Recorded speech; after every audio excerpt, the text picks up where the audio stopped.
Bismillahirrahmanirrahim. Assalamualaikum warahmatullahi wabarakatuh. Alhamdulillah, wassalatu wassalamu ala rasulillah wa ala alihi wa sahbihi wa mawala. La hawla wa la quwata illa billah. Asyhadu an la ilaha illallah wa la syarikalah wa asyhadu anna Muhammadan abduhu wa rasuluh. Rabbi shrah li sadri wa yassir li amri wahlul 'uqdatam min lisani yafqahu qawli. Amma ba'd. Kaum muslimin yang dimuliakan oleh Allah Subhanahu wa taala, alhamdulillah kita dalam waktu ini sudah melakukan berbagai aktivitas pelaksanaan ibadah kepada Allah Subhanahu wa taala, yang salah satunya adalah ibadah puasa. Kita alhamdulillah dengan puasa itu terdorong lebih banyak lagi untuk melakukan ketaatan kepada Allah Subhanahu wa taala. Salah satunya adalah dengan mengkaji Islam lebih mendalam dan mengamalkannya dalam kehidupan sehari-hari. Nah, topik khusus yang insya Allah akan kita bahas pada kesempatan kali ini adalah terkait dengan bahwa Islam itu mengatur tentang tanggung jawab penguasa, tanggung jawab negara terkait dengan upaya untuk mensejahterakan masyarakat. Sebagaimana disabdakan oleh Rasulullah SAW dalam berbagai hadis, diantaranya dinyatakan bahwasanya Rasul menyatakan kullukum ra'id wa kullukum mas'ulun ar ra'iyati. Setiap kalian adalah pemimpin dan setiap kepemimpinan kalian akan dimintai pertanggungjawaban. Seorang penguasa adalah pemimpin yang sangat penting, sangat urgen dalam kepemimpinannya adalah memimpin masyarakat agar masyarakat itu bisa sejahtera, agar masyarakat itu bisa hidup di antara manusia yang lain dengan adil, sama-sama terwujud kesejahteraan.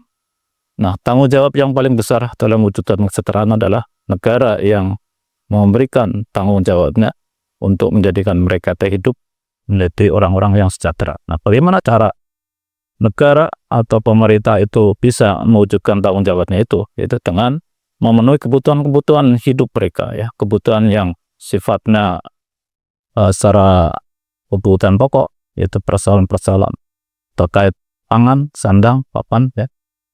Nah, negara punya tanggung jawab untuk menjadikan setiap individu dipastikan bisa terpenuhi kebutuhan tersebut. Nah, bagaimana negara bisa mewujudkan itu? Nah, negara itu punya akses yang praktis tak terbatas, ya. Sumber alam yang sangat besar itu menjadi alat dan sarana yang penting untuk bisa terwujudnya pemenuhan kebutuhan itu, ya. Kita bisa bayangkan bahwa hasil laut kita yang juga sangat besar, ya, potensinya luar biasa, itu akan menjadi media untuk bisa memenuhi kebutuhan masyarakat, ya, dengan jumlah produk yang bermacam-macam yang kalau diperkirakan hasilnya itu per tahun bisa sekitar 3.000 triliun, ya. Para pengamat, para peneliti memberikan data sekitar itu. Nah, demikian pula sumber daya alam dari hutan, sumber daya alam dari minyak bumi, ya. Kemudian sumber daya alam dari produk-produk mineral, ya, dan sebagainya. Ini banyak sekali. Nah, kalau itu dilakukan dengan optimal, ya, dilakukan oleh negara, maka negara akan bisa mendapatkan sumber dana yang besar, ya, yang bisa dipakai untuk mensejahterakan masyarakat. Nah, dengan dana itu negara tidak perlu lagi untuk menarik pajak. Jadi negara diberikan amanah justru untuk mengoptimalkan pelayanan masyarakat dengan jalan melakukan pengelolaan sumber daya alam, sumber daya milik umum, ya. Karena itu adalah milik umum, maka tidak boleh siapapun untuk mengalihkan kepemilikannya kepada pribadi, kepada swasta, apalagi kepada asing, ya. Nah, kita bisa bayangkan kalau negara itu tidak melakukan itu, maka cara yang ditempuh ya nggak ada jalan lain kecuali harus memperbanyak pajak, ya, ataupun dengan cara utang. Nah, padahal sumber pendapatan ini adalah sumber yang bisa mendatangkan persoalan baru. Pajak ketika diperbanyak pasti akan membebani masyarakat, ya. Dan masyarakat ketika terbebani, ya, mereka pasti akan kesulitan dan sulit untuk bisa mewujudkan kesejahteraan. Demikian pula kalau utang, ya, utang apalagi utangnya dengan ribawi, ya, pasti akan lama-lama menumpuk dan menjadi beban baru, ya. Yang beban baru itu ya, tentu akan diberikan tanggung jawab untuk melunasinya kepada generasi berikutnya. Dan yang paling nanti menderita, ya, tentu adalah rakyat, karena yang seharusnya dana untuk kesejahteraan masyarakat justru dipakai untuk membayar utang, termasuk membayar riba, ya. Ya, bisa dilihatlah kalau misalnya utang suatu negara, ya, yang jumlah anggarannya itu hanya sekitar 3.000 triliun ya. Kemudian utang yang harus dibayar 800 triliun, sementara bunganya sekitar 500, artinya 1.300.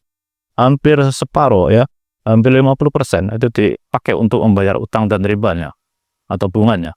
Nah, karena itulah negara harusnya punya inisiatif yang optimal dalam rangka memanfaatkan sumber-sumber yang menjadi sumber utama dalam mendapatkan anggaran negara. Nah, sumber utama itu adalah dari sumber daya alam yang itu sangat besar ya, yang tentunya kalau dikelola oleh negara akan menjadi sumber utama untuk bisa mensejahterakan masyarakat. Jadi itulah negara di dalam Islam itu sangat penting ya untuk bisa mensejahterakan masyarakat dan memastikan bahwa sumber yang bersifat milik umum itu dipelihara, dikelola, dan dijaga oleh negara untuk tidak jatuh kepada pemilik-pemilik yang tidak berhak.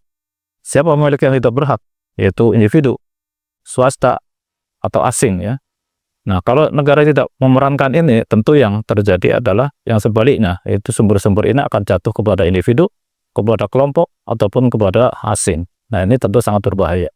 Nah, kita menginginkan bahwa masyarakat itu bisa terjaga, terjamin kesejahteraannya dengan jalan bahwa negara mengoptimalkan peranannya dengan jalan menjadikan sumber pengelolaan anggaran itu dari sumber-sumber utama, yaitu sumber daya alam, dan menghilangkan yang membebani masyarakat.